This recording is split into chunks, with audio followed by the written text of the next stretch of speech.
Hello everyone, ഇന്നത്തെ നമ്മുടെ guest എനിക്ക് സ്പെഷ്യലായിട്ടുള്ള ഒരു വ്യക്തിയാണ്. സാറിൻ്റെ ഒരു ഹിഡൻ ടാലൻറ്റ് കില്ലിംഗ് ആർട്സ്. അതിലൂടെ സാറ് ലോകത്തുള്ള ഒരുപാട് പേര് സാറിനെ അറിഞ്ഞു. എന്താണ് കില്ലിംഗ് ആർട്സ്? ഏറ്റവും കൂടുതൽ ക്ഷമ വേണ്ട ഒരു ജനിച്ചതും വളർന്നതും ഒക്കെ എവിടെയാണ്? എൻ്റെ നാട് തൊടുപുഴയാണ്. സ്കൂളിൽ പഠിക്കുന്ന സമയത്ത് അത്രത്തോളം അതിനൊരു റെക്കഗ്നൈസേഷൻ കിട്ടിയിരുന്നോ? കൈകൊണ്ട് നിർമ്മിക്കുന്ന ഇങ്ങനെയുള്ള ചിത്രങ്ങൾക്ക് അവർ ഭയങ്കര മൂല്യം കൽപ്പിക്കും. ശരിക്കും പറഞ്ഞിട്ടുണ്ടെങ്കിൽ ടീച്ചേഴ്സിൻ്റെ ജോബാണേലോ ഏത് മേഖലയിലാണേലോ റിട്ടയർ കഴിഞ്ഞ് കഴിയുമ്പം നമ്മുടെ മനസ്സും എല്ലാം ഒരു വേറൊരു രീതിയിലോട്ട്, അതായത് മൊത്തത്തിലൊരു ചേഞ്ച് ആണല്ലോ. പിന്നെ അവർക്ക് പ്രത്യേകിച്ചൊന്നും ചെയ്യാനും ഇല്ല. റിട്ടയർഡ് ആകാൻ പോകുന്ന ആൾക്കാരോടോ റിട്ടയർഡ് ആയിട്ടുള്ള ആൾക്കാരോടൊക്കെ സാറിൻ്റെ അനുഭവത്തിൽ നിന്ന് പറയാനുള്ളത്? എനിക്ക് പറയാനുള്ളത്, ഏജ് എന്ന് പറയുന്ന ഏതാനും സംഖ്യകൾ മാത്രമാണ്. ഇപ്പോൾ നമ്മൾ അതുവരെയുള്ള ചുറ്റുപാട്, നമ്മൾ റിട്ടയർഡ് ആകുമ്പോൾ സ്കൂളും ആ ഒരു ചട്ടവട്ടത്തിൻ്റെ ഇടയ്ക്ക് നിന്ന് പെട്ടെന്ന് ഇങ്ങോട്ട് മാറി വന്ന് കഴിയുമ്പോൾ ഇനിയൊന്നും എനിക്ക് ചെയ്യാനില്ല, എൻ്റെ കാലം കഴിഞ്ഞല്ലോ, ഇനി കുട്ടികളെ കാണാനോ അല്ലെങ്കിൽ അവരുമായിട്ട് മിങ്കിൾ ചെയ്ത് ഉള്ള ആ നല്ല കാലഘട്ടങ്ങൾ ഇനി ഉണ്ടാവില്ലോ എന്നൊക്കെ ഒരു മനസ്സിലൊരു തോന്നൽ തോന്നും. പക്ഷെ അതൊന്നും അതിൻ്റെ ഒന്നും ആവശ്യമില്ല. നമുക്ക് അന്നേരവും ചെയ്യാൻ പറ്റുന്ന ഒരുപാട് കാര്യങ്ങളുണ്ട്. നമ്മളിൽ ഒളിഞ്ഞെടുക്കുന്ന കലാവാസനകളെ കൊണ്ടുവരാം. അതുപോലെ മാർഗദർശനം, മറ്റുള്ള കുട്ടികൾക്ക് അല്ല സമൂഹത്തിന് നമുക്കൊരു ലീഡറെ പോലെ പെരുമാറി അവരെ നേർവഴിക്ക് നയിക്കാനുള്ള കാര്യങ്ങളിലേക്ക് പോകാം. അങ്ങനെ ഒരുപാട് കാര്യങ്ങൾ ചെയ്യാനുണ്ട്. വയസ്സ് എന്ന് പറയുമ്പോൾ ഒരു ഫിഗറായിട്ട് മാത്രമേ കരുതിയാൽ മതി. അതല്ലാതെ നമ്മൾ ചടഞ്ഞിരിക്കുന്നതിൽ അർത്ഥമില്ല. നമ്മൾ ആക്റ്റീവായിട്ട് രംഗത്തേക്ക് ഇറങ്ങിക്കഴിഞ്ഞാൽ, അപ്പം ഞാൻ തന്നെ 12ഓളം വർഷമായി സർവീസിൽ നിന്ന് പോന്നിട്ട് ഇപ്പോഴും ഞാൻ വളരെ ആക്റ്റീവായിട്ട് ഈ ചിത്രങ്ങളും കാര്യങ്ങളും ഒക്കെ ആയിട്ട് എൻഗേജ് ആവുന്നു. ഒരുപാട് സ്ഥലത്തുനിന്ന് ഇപ്പോഴും എൻക്വയറിയും കാര്യങ്ങളും വരുന്നു, പലരും വിളിച്ച് അന്വേഷിക്കുന്നു. അപ്പോൾ അതൊരു മനസ്സിനൊരു സന്തോഷമാണ്. ആ ഏജ് അല്ലെങ്കിൽ അസുഖവും കാര്യങ്ങളും അല്ലെങ്കിൽ അതിനെയൊക്കെ നമുക്ക് മറക്കാൻ സാധിക്കും. എനിക്ക് തോന്നുന്നു നമുക്ക് ഒന്നും ചെയ്യാനില്ലാത്തപ്പോഴാണ് നമുക്ക് ഹെൽത്തിന് ഇഷ്യൂസ്, അതൊക്കെ നമ്മൾ എന്തെങ്കിലുമൊക്കെ ഒരു കാര്യത്തിൽ ആക്റ്റീവായിട്ട് ഇരിക്കുക, കുറച്ച് ആൾക്കാരെ കാണുന്ന രീതിയിൽ എന്തെങ്കിലുമൊക്കെ ചെയ്യുക, അപ്പം തന്നെ നമുക്കൊരു എനർജി വരും. അങ്ങനെ എനിക്ക് തോന്നും. പിന്നെ അതോടൊപ്പം ഇപ്പം എങ്ങനെയാണ് ഇപ്പം ആരെങ്കിലും ഒക്കെ എൻക്വയറി ആയിട്ട് സാറിന് വരുമ്പോൾ സാറ് എങ്ങനെയാണ് അതിൻ്റെ ഒരു രീതിയൊക്കെ? ഉണ്ട്, പലരും അന്വേഷിച്ച് വരാറുണ്ട്, അല്ലെങ്കിൽ ഫോണുമായിട്ട് ബന്ധപ്പെട്ട് വരാറുണ്ട്. ഇപ്പം ഞാൻ അടുത്ത് ചെയ്തുകൊണ്ടിരിക്കുന്ന ഒരു വർക്ക് തമിഴ്നാട്ടിൽ നിന്ന് വന്ന ഒരു വർക്കാണ്. അതായത് വിജയ്, അവിടുത്തെ CM-ൻ്റെ ഒരു 3 ചിത്രം ചെയ്തു കൊടുക്കാവോ എന്ന് ചോദിച്ചുകൊണ്ട് അവിടെ ഹാൻഡിക്രാഫ്റ്റ് ഡെവലപ്മെൻറ്റ് കോർപ്പറേഷനിലെ ഒരു ചെയർമാൻ ഉണ്ട്, എന്നെ വിളിച്ച്.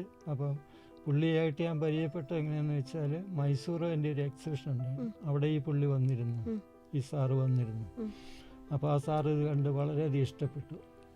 അപ്പോൾ ഈ കഴിഞ്ഞ 2-3 ആഴ്ച മുമ്പ് ഈ സാർ എന്നോട് വിളിച്ച് ചോദിച്ചു, ഇങ്ങനെ വിജയുടെ ഒരു 3 ചിത്രങ്ങൾ കില്ലിംഗ് ആർട്ടിൽ ചെയ്തു തരാമെന്ന് ചോദിച്ചു. അതിൻ്റെ പണിപ്പുരയിലാണ് ഞാനിപ്പോൾ ചെയ്തുകൊണ്ടിരിക്കുന്നത്. അതുകൊണ്ട് ഒരു ചിത്രത്തിൻ്റെ ഒരു 3/4 ഭാഗത്തോളം ആയിട്ടുണ്ട്. ഇത് സമയമെടുക്കും, ഒരു ചിത്രം തന്നെ തീരാൻ ചിലപ്പം 2 ആഴ്ച ഒക്കെ എടുക്കാറുണ്ട്. ഇപ്പോൾ ഈ കില്ലിംഗ് ആർട്സ് സാറ് ചെയ്യുമ്പം സാറിനെ ഒന്ന് സഹായിക്കാൻ ഭാര്യയോ മക്കളോ അങ്ങനെ ആരെങ്കിലും ഒക്കെ ഉണ്ടോ? ഒരു സഹായികളായിട്ട് ആരെങ്കിലും ഉണ്ടോ? എന്തെങ്കിലും കുറച്ച് വർക്ക് ചെയ്താൽ സാറ് മാത്രമാണോ കംപ്ലീറ്റ്? അത് കാരണം നമ്മുടെ മനസ്സിലുള്ള ഒരു ആശയം അത് ചിത്രത്തിലേക്ക് പകർത്തുമ്പോൾ അത് വേറൊരാൾ വന്നിട്ട് അത് ഫില്ല് ചെയ്യാൻ നോക്കിയാൽ നടക്കില്ല. അപ്പം നമ്മൾ തന്നെ അത് ചെയ്യണം, പതുക്കെ. അത് ധൃതി വെച്ച് ചെയ്തിട്ട് കാര്യമില്ല, സാവകാശം പതുക്കെ ചെയ്യണം. ഇതാദ്യം വരച്ച് കഴിഞ്ഞിട്ട് അതിൻ്റെ മുകളിൽ കൂടെ ഒട്ടിക്കുകയാണോ? ഒരു റഫായിട്ട് നമ്മളൊന്ന് വരച്ചെടുക്കും, ഒരു ഔട്ട്ലൈൻ ഇടും, എന്നിട്ട് പിന്നെ അതിൻ്റെ മുകളിൽ കൂടെ നമ്മൾ ഈ പേപ്പർ ഇങ്ങനെ ഒട്ടിച്ച് ആണ് ചിത്രങ്ങളായിട്ട് വരുന്നത്. ഇപ്പോൾ കേരളത്തിൽ ഇത് മെയിനായിട്ട് 2 പേരെ ചെയ്യുന്നുള്ളൂ.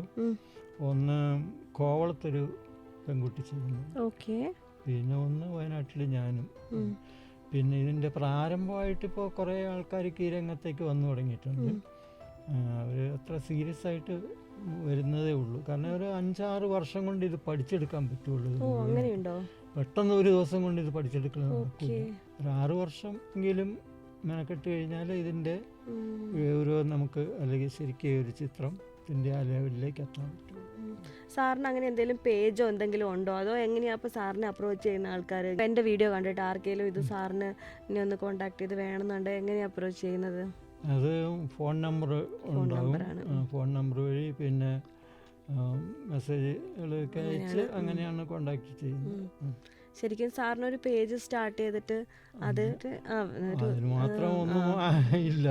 ഇഷ്ടംപോലെ അല്ലാതെ തന്നെ ഓർഡർ നമുക്ക് സമയം വേണമല്ലോ, തന്നെയാണല്ലോ ചെയ്യുന്നത്. തന്നെ ചെയ്യണമെങ്കിൽ ചിലപ്പോൾ 2 ആഴ്ച 3 ആഴ്ചയൊക്കെ. ഓക്കെ.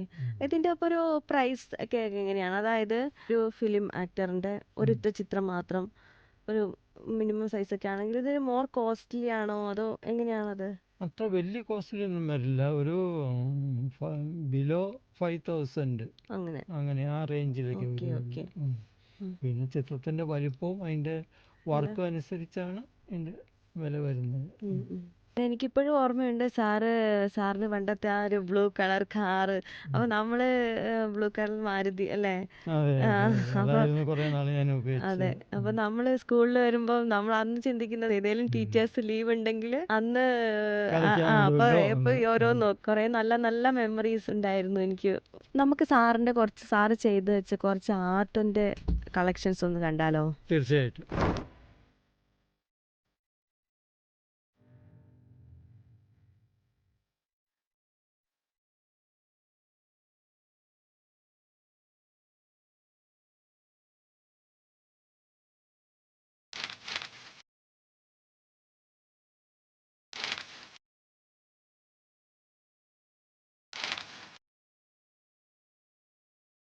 സാറ് ഈ കില്ലിങ് ആർട്സ് ഉണ്ടാക്കുമ്പം സാധാരണ ഓർഡറൊക്കെ വരുന്ന അനുസരിച്ചാണോ അതോ സാറിന് തന്നെ ഫേമസ് ആയിട്ടുള്ള ആരെങ്കിലും ഒക്കെ ഇങ്ങനെ മനസ്സിൽ വിചാരിച്ചെന്ന് അങ്ങനെ ഉണ്ടാക്കാം എന്നൊക്കെ ഒരു തോന്നലിൻ്റെ പുറത്ത് ഉണ്ടാക്കുന്നതാണോ? അപ്പോൾ സാറിന് ഒരുപാട് കളക്ഷൻസ് ഞാൻ കണ്ടു. അപ്പോൾ അതോ സെയിലിന് വേണ്ടി അങ്ങനെ എങ്ങനെയാണത്? ഞാനിത് ചെയ്യുന്നത് ചില ഫിലിം ആക്ടേഴ്സിൻ്റെയൊക്കെ മുഖങ്ങൾ കാണുമ്പോൾ നമുക്ക് തോന്നും അതുപോലെ ഒന്ന് ട്രൈ ചെയ്താലോ എന്ന്. അതനുസരിച്ച് നമ്മൾ ഉണ്ടാക്കും. പിന്നെ ചിലരൊക്കെ ഓർഡർ തരും, ഇന്നയാളുടെ ചെയ്യാൻ പറ്റും. ഇതിപ്പോ ഇങ്ങനെ ഒന്ന് ചെയ്തതാണ്. ഇത് എനിക്ക് വളരെയധികം ഇഷ്ടപ്പെട്ട ഒരു ഫിലിം ആക്ടറാണ് നെടുമുടി വേണുവിൻ്റെ. ഇത് ബ്ലാക്ക് കളർ ആ പേപ്പർ കൊണ്ട് മാത്രമല്ലേ? പേപ്പർ കൊണ്ട്, വെറും കറുത്ത പേപ്പറാണ്. അത് വളരെ നൈസായിട്ട് എടുത്തിട്ട് ഓരോ പീസ് പ്ലഗർ ഉപയോഗിച്ചിട്ട് ഫെവിക്കോളിൽ മുക്കി ഒട്ടിച്ചൊട്ടിച്ചാണ്.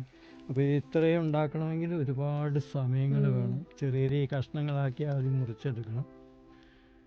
എല്ലാം ഫ്രെയിം ചെയ്ത് വെക്കുമ്പോഴാണ് അതിന്റെ ഒരു ഭംഗിയിലേക്ക് എത്തുന്നത്. ഇതുപോലെ ഒരുപാട് കളക്ഷൻസ് സാറിന്റെ കയ്യിലുണ്ട്. സാർ എക്സിബിഷൻ ചെയ്യാറുണ്ട്.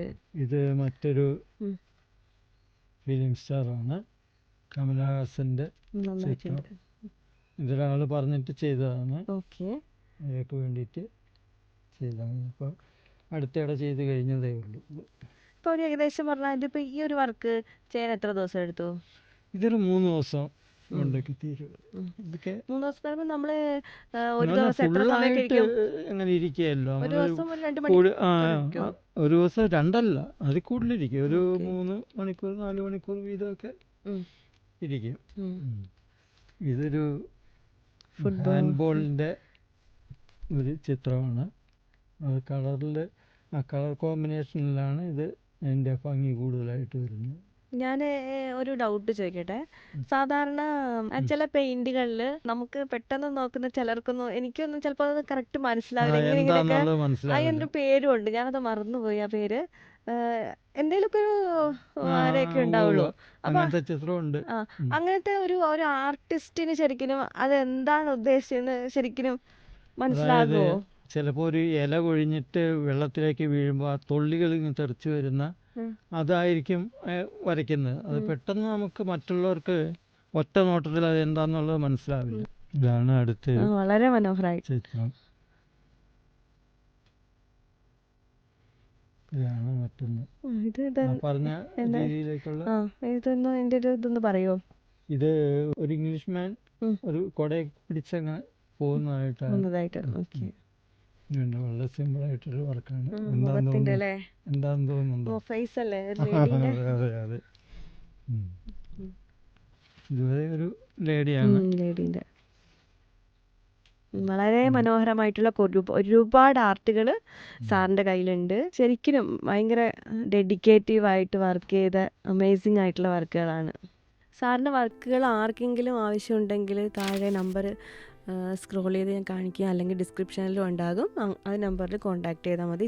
സാറിന് ഭയങ്കര ഡെഡിക്കേറ്റീവായിട്ട് അത് കറക്റ്റ് സാറ് മാത്രം ചെയ്യുന്നത് കൊണ്ട് കുറച്ച് ടൈമൊക്കെ സാറിൻ്റെ ഒരു കൺവീനിയൻറ്റിനനുസരിച്ചാണ് ചെയ്യുന്നത്. പക്ഷെ വളരെ നല്ല വർക്ക്സാണ് സാറിൻ്റേത്. ഇത്രയും സമയം സാറിൻ്റെ കൂടെ സ്പെൻഡ് ചെയ്തപ്പം എനിക്ക് ഒരുപാട് ആ ഒരു സ്കൂൾ ടൈമിലുണ്ടായിരുന്നു. പക്ഷേ അന്നൊന്നും ഇത്രയൊന്നും സാറുമായിട്ടൊന്നും കമ്മ്യൂണിക്കേറ്റ് ചെയ്തിട്ടുമില്ല.